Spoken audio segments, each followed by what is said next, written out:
이 시간 원동욱 학생 나오셔서 오늘의 말씀을 봉독해 주시겠습니다.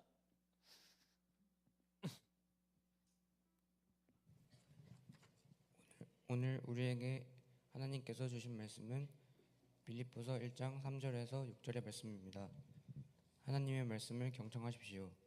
내가 너희를 생각할 때마다 나의 하나님께 감사하며 간구할 때마다 너희 무리를 위하여 기쁨으로 항상 간구함은 너희가 첫날부터 이제까지 복음을 위한 일에 참여하고 있기 때문이라.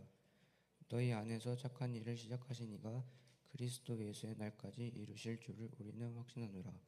이것은 우리의 주님의 말씀입니다. 아멘. 아멘. 네, 고맙습니다.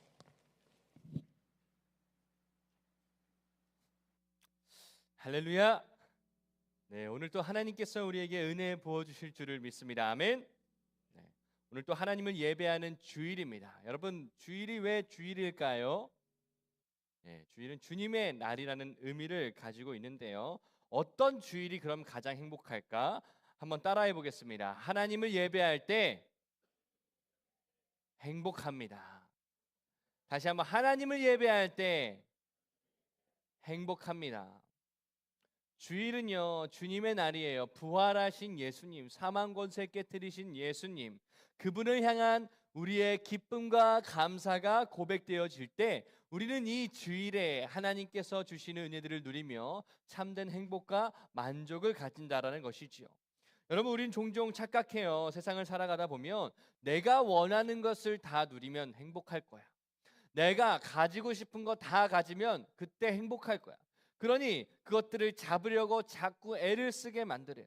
가지지 못했으면 불평하고요. 내 삶이 불행하다라고 생각합니다. 그런데요, 그런 경험 해본 적 없나요? 예를 들어 뷔페를 갔어요.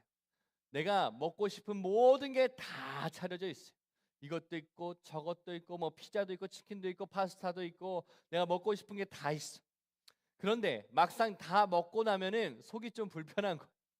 이것저것 너무 많이 먹어가지고 속이 좀 느끼하고 부대끼는. 차라리 이 돈 주고 다른 거를 그냥 한 가지를 좀 비싼 걸 잘 사 먹으면 좋았지 않았을까? 여러분, 이런 후회 해본 적이 없으세요? 저는 많이 해봤습니다. 너무 많이 먹어가지고. 여러분, 우리가 주일이라고 하면은 기대하는 것들이 있죠. 신나는 찬양이 있습니다. 나에게 어떤 위로나 감동이 되는 말들을 듣길 원해요. 또 주일에 놀 수 있는 컨텐츠들이 얼마나 많습니까? 여기서 우리가 관계 맺은 친구들도 참 많이 있어요. 그런데 우리가 진짜 만족하기 위해서는 한 가지에 집중해야 된다라는 것. 한 가지에 집중해야 된다라는 것. 그게 무엇일까요? 주일에 우리가 집중해야 될 한 가지가 뭘까요? 하나님을 예배하는 것입니다. 다시 한번 따라해 볼까요? 하나님을 예배할 때 나는 행복합니다. 여러분, 사람은요 아주 오랫동안 우상을 섬겨왔어요. 구약의 이스라엘 백성들이 잘 보여줘요. 근데 그들의 우상은 결국 뭐였냐면 나 자신이었어요. 나를 숭배하는 거예요. 너를 만족해 해.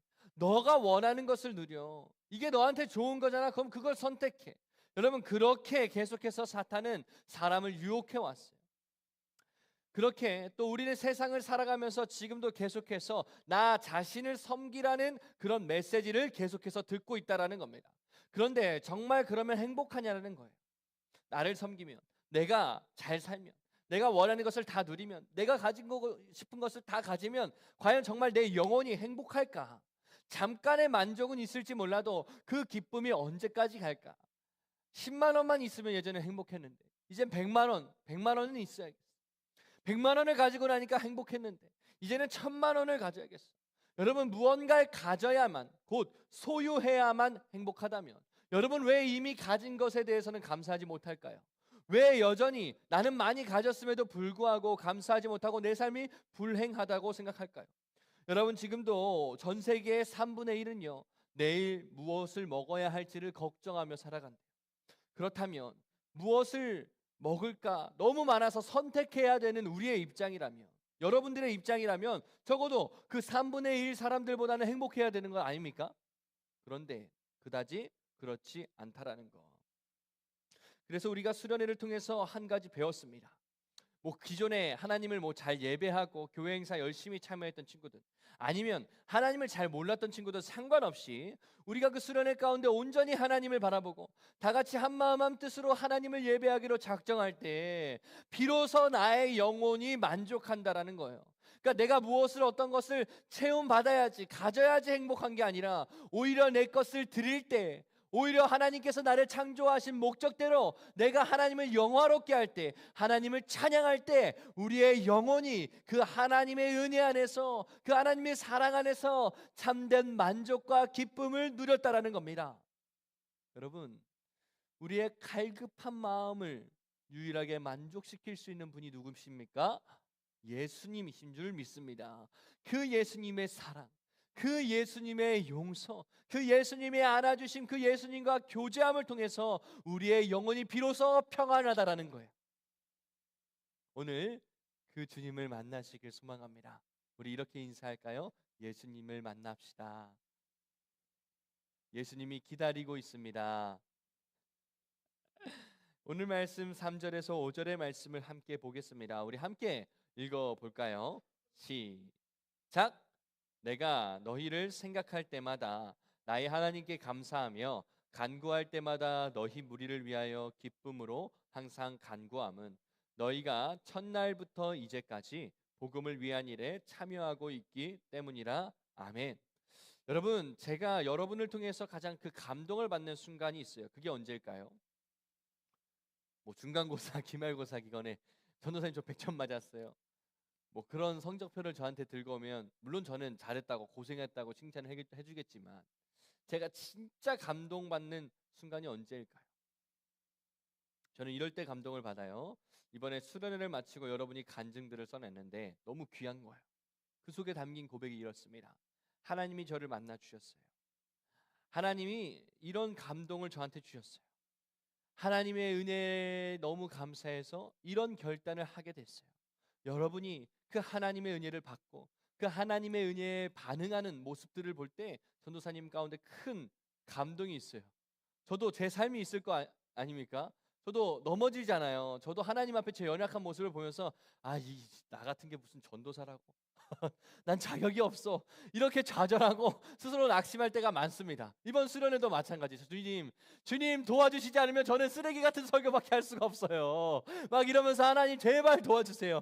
하나님 난 부족한데 어쨌든 우리 귀한 중등마을 영혼들은 은혜를 누려야 되니까 하나님 도와주십시오. 한 번만 날 좀 제대로 사용해 주십시오.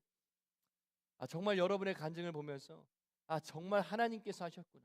하나님이 하시고지 하나님이 하신 게 아니면 이런 일이 발생할 수 없구나. 이런 은혜들을 깨닫게 되었습니다. 그래서 그런 일들을 볼 때마다 저도 하나님께 너무 깊은 감사가 생기는 거예요.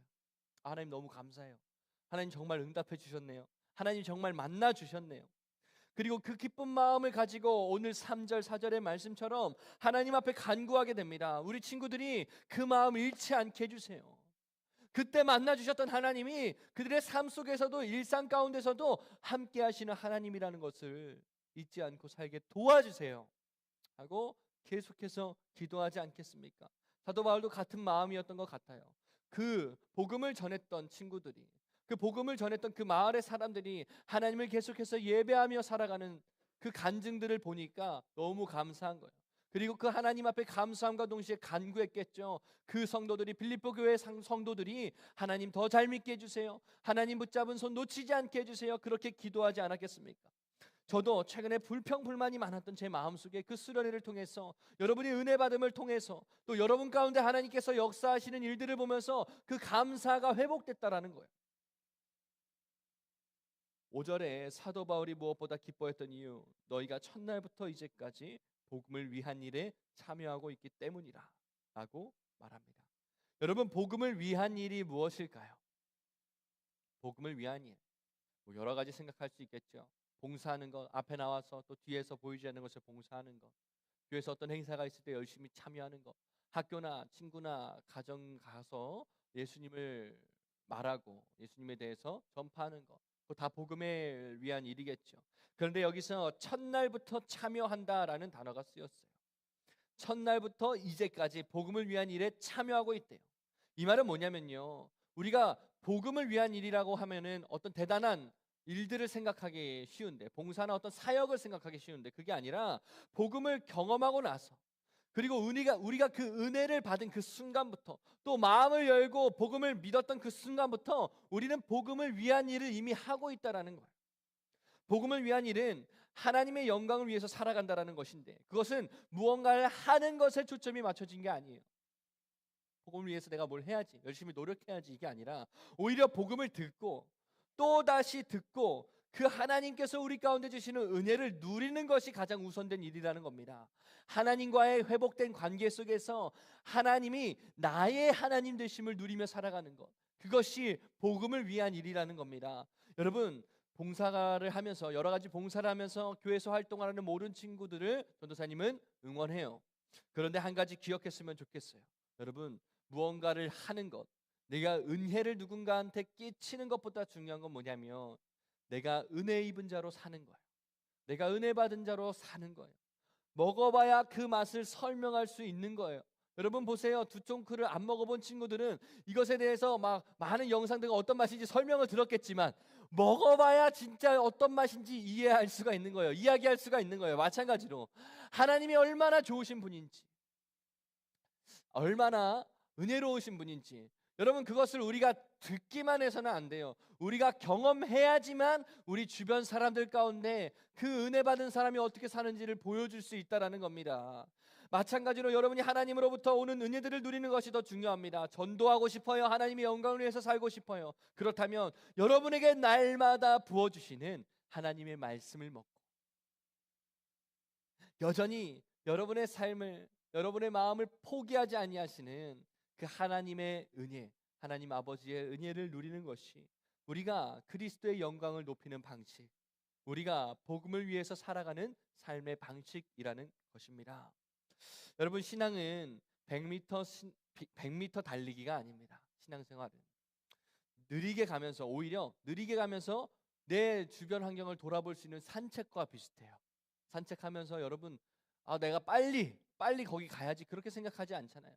내 주변에 있는 나무들을 보고, 풀을 보고, 동물들을 보고, 예쁜 나비를 보면서, 또 하늘을 보면서 감탄해요. 때로는 내 귀에 꽂힌 그 에어팟 또는 이어폰을 이렇게 통해서 나오는 그 음악들을 들으면서, 참 이 가사가 좋다. 여러분, 산책은 그렇게 하는 건 아니겠습니까? 내 주변을 돌아보고 나에게 주신 것을 돌아보면서 감사하는 시간을 가지는 거예요. 마찬가지로 우리 신앙생활은요, 빨리 가는 것에 목적이 있지 않아요. 세상은 빨리빨리 해야 돼. 빨리 이거 준비해야 돼. 중1 됐으면 중3 수학 공부해야 돼. 중3 됐으면 고등학교 공부 이미 들어갔어야 돼. 빨리빨리 뭐 하라고 요구하지만, 여러분요, 신앙생활은 그렇지 않다라는 거예요. 오히려 산책같이 우리가 천천히 그 걸어가는 길 가운데 나와 함께 하시는 하나님, 그 순간 가운데 나에게 말씀하시는 하나님, 지금 하나님은 나를 어떻게 생각하고 계실까? 지금 하나님은 내가 어떤 행동을 하기 원하실까? 지금 내가 어떤 마음을 가지기 원하실까? 그 하나님의 마음을 헤아려 보면서, 또 멀리 있지 않아요. 우리 하나님이 나의 삶에 동행하신다라고 했는데, 그럼 내 삶 속에서, 내 삶 가운데 가까이서 함께 동행하시는 그 예수님을 바라보면서 그분을 묵상하면서 살아가는 것이 우리의 신앙생활이라는 것입니다. 그래야지만 우리는 소진되지 않고 지치지 않고, 하나님께서 기뻐하시는 그 뜻대로, 하나님께서 우리를 향해서 세워놓으신 그 완벽한 계획대로 걸어갈 수 있다라는 겁니다. 행복하게 살 수 있다라는 거예요. 우리 6절의 말씀을 함께 읽어보겠습니다. 우리 다 같이 6절의 말씀을 읽겠습니다. 시작. 너희 안에서 착한 일을 시작하신 이가 그리스도 예수의 날까지 이루실 줄을 우리는 확신하노라. 아멘. 하나님께서 우리 안에 착한 일을 행하셨습니다. 예수님께서 우리 안에 착한 일은 곧 선한 일을 의미해요. 하나님으로부터만 온 사람들이 행할 수 있는 일, 그 선한 일들을 만들어내셨어요. 우리가 스스로 깨달을 수 없었어요. 하나님의 은혜로 깨달은 거예요. 그 하나님의 사랑을 깨닫는 건 하나님의 은혜가 있었기 때문에, 우리의 마음의 눈을 열어주셨기 때문에 우리가 깨달은 거예요. 마찬가지로 우리가 죄에서 돌이키는 것도 하나님께서 찔러주셨기 때문에, 내 마음 가운데 역사하시는 성령 하나님께서 하나님의 말씀으로 찔러주셨기 때문에, 이게 죄였구나, 내가 잘못 가고 있었구나 하고 회개하면서 돌이킬 수 있었다라는 거예요. 이게 하나님께서 우리 가운데 시작하신 선한 일들입니다. 주님을 의지하고 하나님 앞으로 나아가는 우리들이 되었어요. 그렇다면 하나님께 우리가 이렇게 받았으니, 하나님의 은혜를 입었으니 내가 어떤 것을 보답해야 되지 않을까? 나도 어떤 것을 만들어내서 하나님을 기쁘시게 해드리려고 애써서 노력해야 되지 않을까?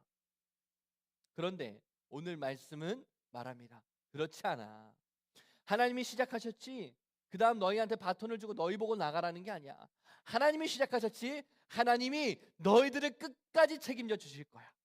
하나님이 너에게 은혜를 주셨어. 하나님이 너를 구원해 주셨어. 그것을 깨닫게 해주셨어. 그럼 걱정하지 마.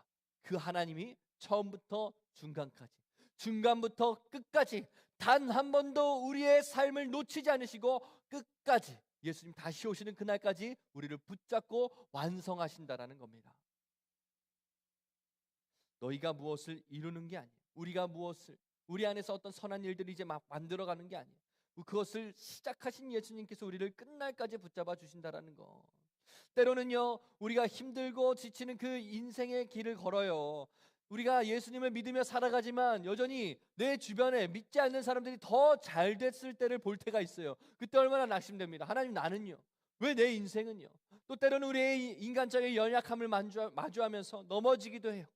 하나님, 나 정말 안 될 것 같아요.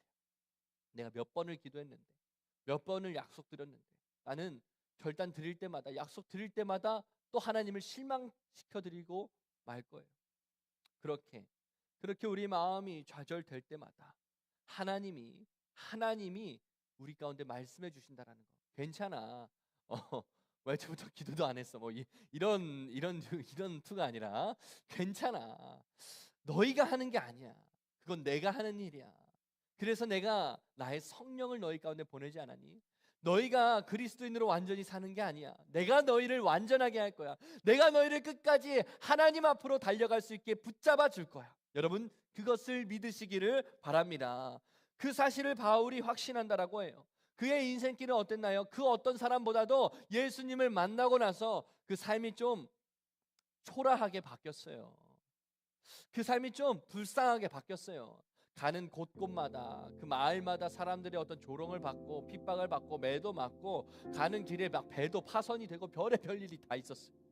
그런데 사도 바울은 고백하는 거예요. 내가 강해서, 내가 잘나서 여태까지 온 게 아니라 그 나를 만나 주셨던, 그 다메섹으로 갔던 그 길에서 나를 환상 가운데 만나 주셨던 예수님이 지금도 나와 함께 하시기 때문에, 그때도 나와 함께 하시고 지금도 나와 함께 하시기 때문에 내가 지금까지 올 수 있었던 거고, 내가 앞으로도 걸어갈 수 있는 거예요. 하나님이 나를 붙잡아 주셨기 때문에. 전도사님이 여러 번 선교 현장에 나아간 경험이 있었어요.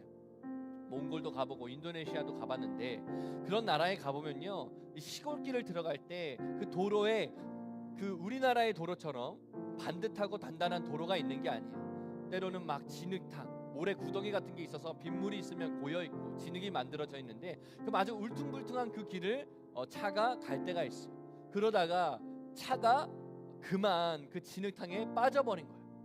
그러면은 엑셀을 아무리 밟아도 앞으로 나아가질 않아요. 언제까지 그 차가 거기서 가만히 있을까요? 다른 차량이 와가지고 앞에서 그 차를 줄로 묶어가지고 끌어줄 때까지, 견인해 줄 때까지 그 차가 움직일 수가 없어요. 여러분, 마찬가지로 우리 신앙의 길이 험준하다라고 말했습니다. 우리에게 정체된 순간이 와요. 왜 이렇게 나는 변화되지 않을까? 왜 그대로인 것 같을까? 그때 내가 받았던 은혜가 가짜인가? 나 분명히 은혜 받았는데, 분명히 하나님을 사랑하는 마음이 내 안에서 샘솟아 나왔는데, 그래서 하나님 앞에 약속했는데, 하나님, 나 이제 그때처럼 살지 않겠어요. 나 정말 나를 사랑하시는 하나님께 이제는 감사해서 나 이제 그때처럼 살 수 없어요. 이제는 하나님께서 기뻐하시는 삶을 살아갈게요. 그렇게 약속하고 결단했는데 왜 내가 멈춰있지? 왜 나 다시 넘어졌지? 여러분, 수련회에서 여러분이 결단했던 그 종이에 써져 있던 고백들이 있지 않습니까? 나 매일마다 성경 한 장씩 쓸게요. 필사할게요. 매일마다 10분씩 20분씩 30분씩 하나님을 묵상하고 하나님께 기도할게요. 매일마다 하나님 말씀을 읽을게요. 여러분 약속하고 결단하지 않았습니까? 하나님이 기뻐 받아주셨어요. 그런데 우리는 그 약속을 까먹고 다시 하나님께서 기뻐하시지 않는 것들을 향해서 죄를 짓고, 나의 연약함 때문에 또 나의 악함 때문에 하나님을 바라보지 못하고 내 죄악된 습관을 따라서, 관습을 따라서 돌아갈 때가 있더라는 거예요. 나 멈춰 있는 것 같아요. 아니 오히려 점점 멀어져 있는 것 같아요. 내가 하나님의 기대를 뭔가 저버린 것 같아. 하나님께 나오는 것이 되게 부끄러운 것 같아. 그런데 그럴 때가 올 때 반드시 기억하라는 겁니다. 나를 끌어주시는 분이 나를 놓지 않으셨어요. 나를 끌어주시는 분은, 나를 온전한 그리스도인으로 살게 하시는 분은 내가 아니라 하나님이시라는 거예요. 내가 안 될 것을 하나님을 다 아세요. 내가 연약한 것을 다 아세요. 그래서 예수님은 약속하셨어요. 내가 너희와 함께 할게. 내가 나의 성령을 너희 가운데 보내줄게. 여러분, 우리가 그분께, 그 예수님께 연결된 끈만 다시 묶으면 다시 연결되면 되는 거예요. 내 힘으로 못 이기는 게 당연합니다. 내 힘으로, 내 의지로 나의 결단을 모두 다 완전하게 행할 능력이 없어. 너희 안에서 착한 일을 시작하시니까 그리스도의 예수의 날까지 이루실 줄을 우리는 확신하노라. 아멘입니다. 그러니 죄책감에 사로잡혀 있지 마십시오. 여러분 스스로를 향한 판단에 사로잡히지 마십시오. 하나님의 은혜에 사로잡히십시오. 우리의 감정은 시시때때로 변화되는 거예요. 감정을 결론 삼으면 그 인생이 불안한 거예요. 그런데 변하지 않는 진리로 우리의 결론을 삼으면 우리의 마음이 비로소 행복하고 만족할 수 있는 겁니다. 하나님과 연결되는 것. 그래서 예수님은 이런 비유를 들으셨죠. 나는 포도나무요, 너희는 가지라. 여러분, 가지가요, 그 나무에서 떨어지고 부러지고 땅바닥에 있으면 그 가지 스스로 열매를 맺을 수 없겠죠. 마찬가지로 그 가지가 열매를 맺는 방식은 가지가 애쓰는 게 아닙니다. 하여튼 어떻게든 열매 맺으려고 힘을 주는 게 아니에요. 그냥 그 나무에 붙어 있기만 하면, 자연스럽게 포도나무의 가지는 포도 열매를 맺는 거고, 사과나무의 가지는 사과 열매를 맺는 거예요. 우리가 예수님께 붙어 있으면 예수님께서, 성령님께서 우리 가운데 성령의 열매를 맺혀 주신다라는 겁니다. 그래서 오늘 설교의 제목이 끝까지 예수님이에요. 여러분, 견인차 기억하세요. 조금 어려운 용어인데 우리 개신교, 우리 기독교가 믿는 5대 강령 중에 하나가 성도의 견인이에요. 그게 뭐냐면 성도 스스로의 힘으로 신앙생활을 해나가는 것이 아니라는 겁니다. 하나님께서 그리스도인을 끝까지 책임지시고 붙잡아 주신다라는 거예요. 하나님이 이끄신다. 하나님이 나를 견인하신다. 나는 넘어지고 실수할 수 있어요. 그런데 하나님이 나를 붙잡고 끝까지 이끌어 주신다라는 거예요. 하나님께서 구원하시기로 작정한 그리스도인을 성령의 능력으로 끝까지 붙들어서 신앙을 포기하지 않게 하시고 영원한 구원에 이르는 그날까지 붙잡아 주시는 절대적인 은혜, 인간의 의지나 노력과 행위가 아닌 하나님의 신실하심, 하나님의 선하심, 하나님의 그 불가항력적인 그 강권하시는, 그 압도하시는 은혜가 우리를 이끌어 주시는 줄을 믿습니다. 그러니 사랑하는 중등마을 여러분, 기억하세요. 포기하지 마십시오. 구원은 인간이 하나님을 붙잡아서 주시는 거 아니라 하나님이 우리를 견고하게 붙잡으시는 행위예요. 성령께서 우리 안에 그 사역, 은혜를 깨닫게 하시는 사역을 시작하셨다면 성령님께서 여러분을 붙잡아 주십니다.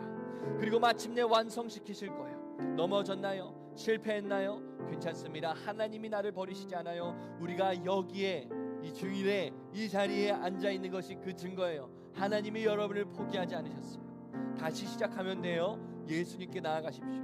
끝까지 놓지 않고 우리를 이끌고 가시는 그 예수님 앞으로 나아갈 때 그 예수님이 우리의 인생을 주님 기뻐하시는 뜻대로 이끌어 주시는 줄을 믿습니다.